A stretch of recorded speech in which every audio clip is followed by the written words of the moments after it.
Hello everyone. हमारे complex sentence चल रहे थे। कॉम्प्लेक्स सेंटेंस में सबसे पहले हमने आपको नाउन क्लोज द्वारा कॉम्प्लेक्स सेंटेंस पढ़ाए, उसके बाद एडजेक्टिव क्लोज द्वारा। आज का जो हमारा टॉपिक रहेगा वह है complex sentence by using adverb close द्वारा। एडवर्ब क्लोज द्वारा हम किस प्रकार से कॉम्प्लेक्स सेंटेंस बनाते हैं, चलिए आज इस वीडियो के माध्यम से स्टडी करेंगे complex sentence by using adverb clause. चलिए students, complex sentence by using adverb clause. देखिए, नाउन क्लोज, अगर एडजेक्टिव क्लोज और नाउन क्लोज की बात की जाए तो इन दोनों के कंजक्शन सेम होते हैं, यानी कि केवल बनाने का तरीका अलग होता है। नाउन क्लोज सेंटेंस में नाउन का काम करता है, एडजेक्टिव क्लोज सेंटेंस में एडजेक्टिव का वर्क करता है, लेकिन दोनों के कंजक्शन सेम होते हैं। लेकिन अगर एडवर्ब क्लोज की बात की जाए तो इसके कंजक्शन बिल्कुल डिफरेंट है। इनका नाउन क्लोज और एडजेक्टिव क्लोज से कोई मतलब नहीं। सबसे पहले हमें समझना होगा कि एडवर्ब होती क्या है। देखिए स्टूडेंट्स, एडवर्ब यानी कि an adverb qualifies a verb, an adjective और अनदर एडवर्ब। यानी कि एडवर्ब एक ऐसा शब्द हुआ जो किसी वर्ब को, एडजेक्टिव को और दूसरी एडवर्ब को क्वालिफाई करने का काम करता है। जैसे for example, he walks slowly, यानी कि वह धीरे चलता है। तो देखिए यहाँ पर स्लोली एक अपने आप में एडवर्ब है जो एक वर्ब को क्वालिफाई कर रहा है। यू रन फास्ट, फास्ट अपने आप में एक एडवर्ब हुआ जो कि एक रन वर्ब को क्वालिफाई कर रहा है। थर्ड सेंटेंस देखिए, शी इज एक्सट्रीमली ब्यूटीफुल। देखो, ब्यूटीफुल अपने आप में एक एडजेक्टिव हुआ, किसके लिए आया? एक प्रोनाउन सी के लिए, ठीक है।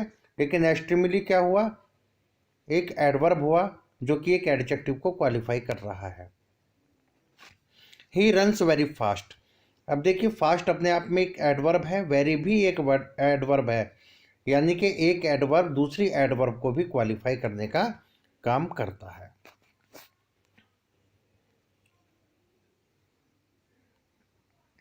देखिए, अगर हम एडवर्ब की बात करें, एडवर्ब क्लोज की, तो एडवर्ब क्लोज एक ऐसा वाक्य हुआ जो किसी यानी कि वर्ब को, एडजेक्टिव को या अनदर एडवर्ब को क्वालिफाई करने का कार्य करेगा।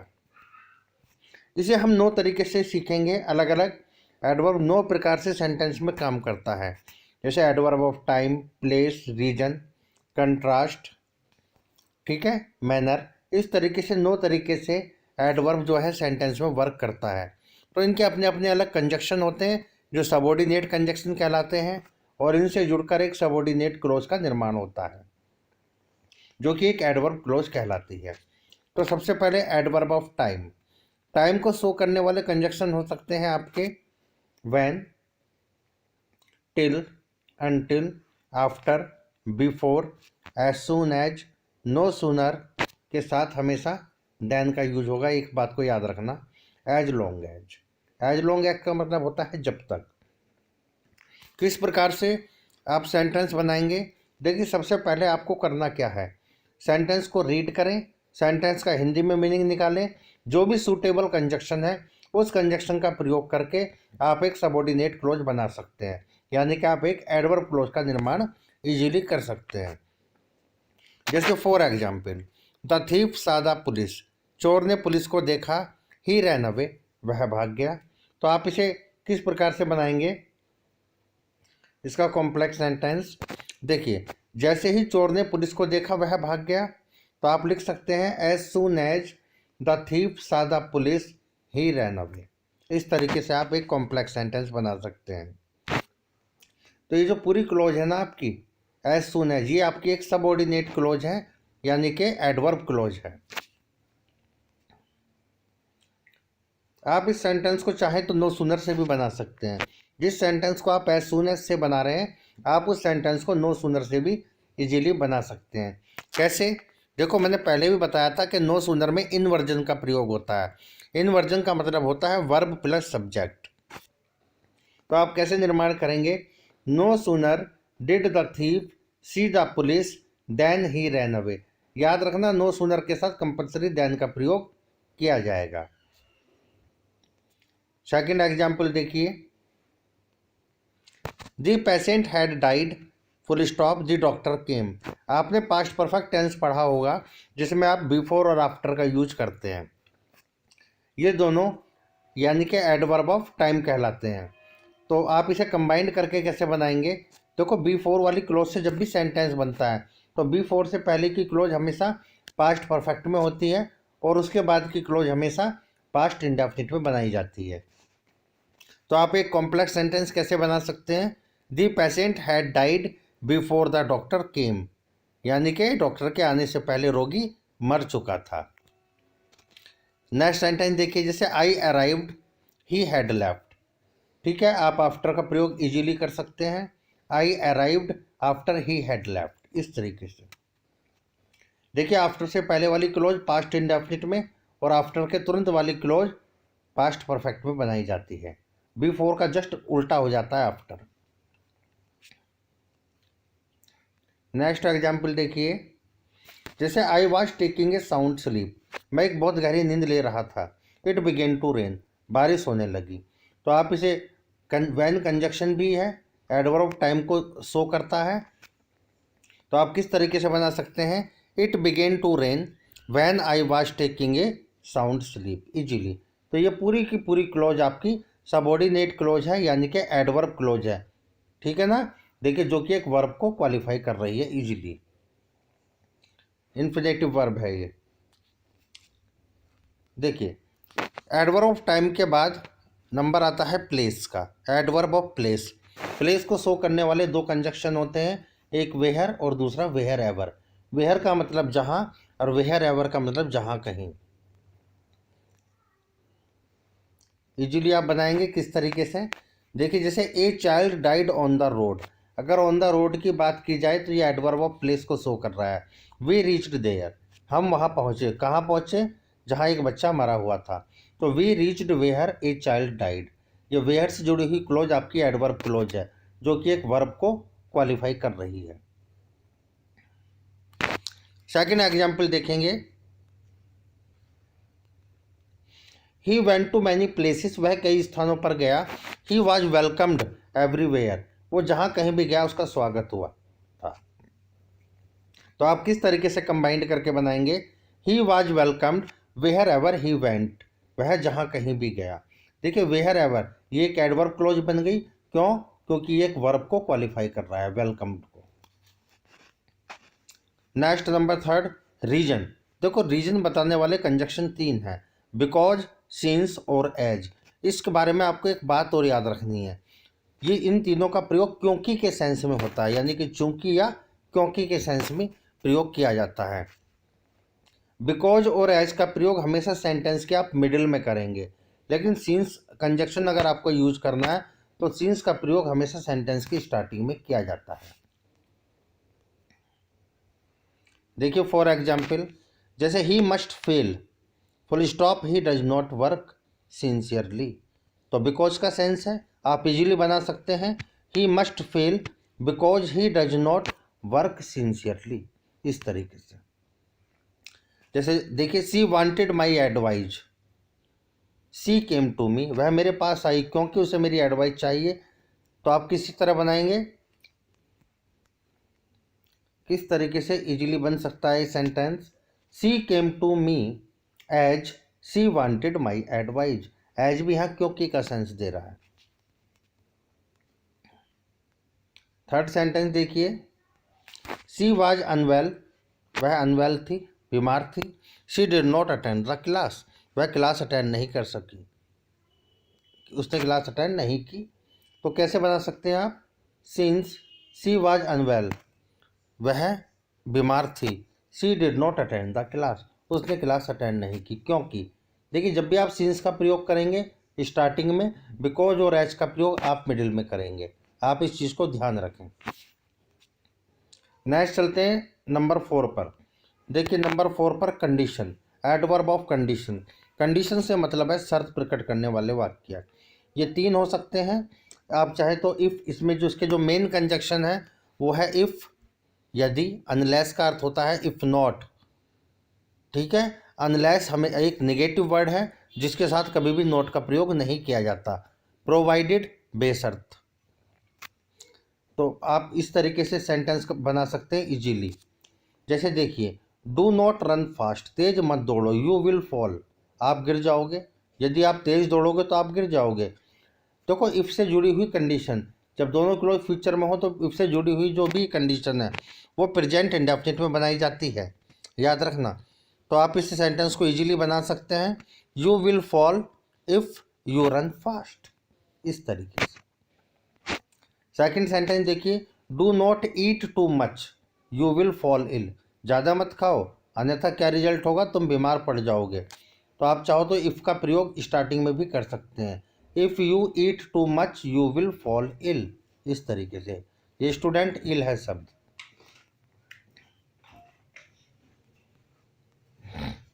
नेक्स्ट एग्जाम्पल देखिए, you must pass MA, you can not get good job, यानी कि जब तक आप MA नहीं करेंगे आपको एक अच्छी जॉब नहीं मिल सकती।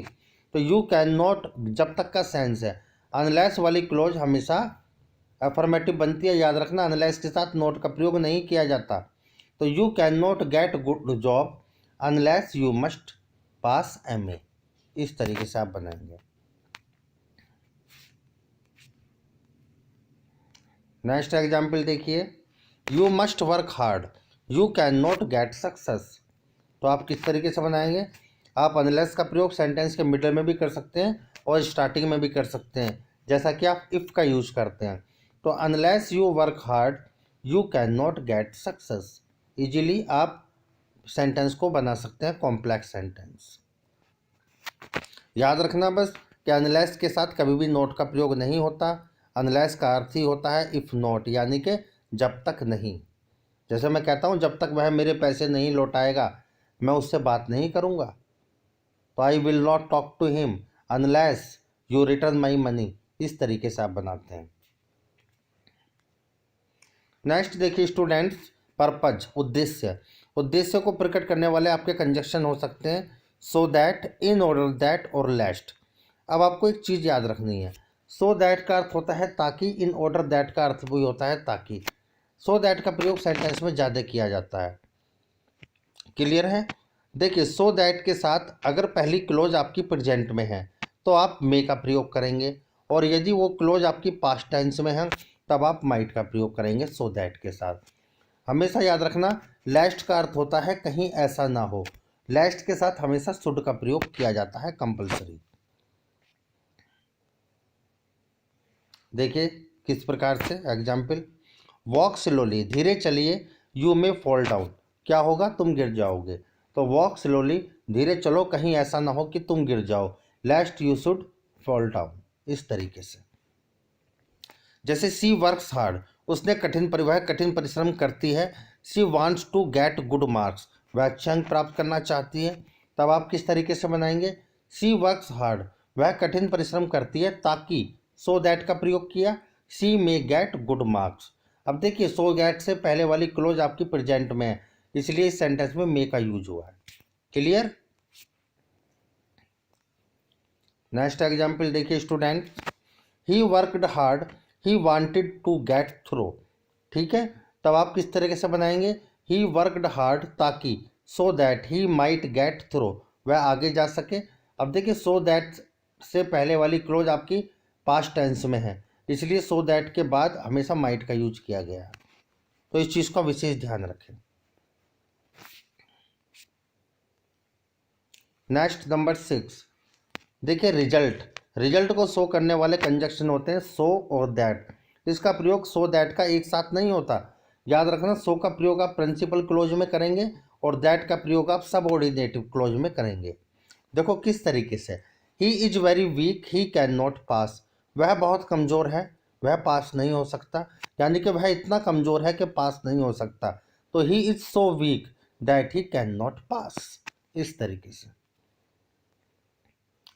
देखिए second example, it was very stuffy last night I could not sleep, मैं सो नहीं पाया, ठीक है। आप किस तरीके से बनाएंगे, it was so stuffy last night that I could not sleep, इस तरीके से। सो का प्रयोग प्रिंसिपल क्लोज में और दैट का प्रयोग सबऑर्डिनेट क्लोज में किया गया है।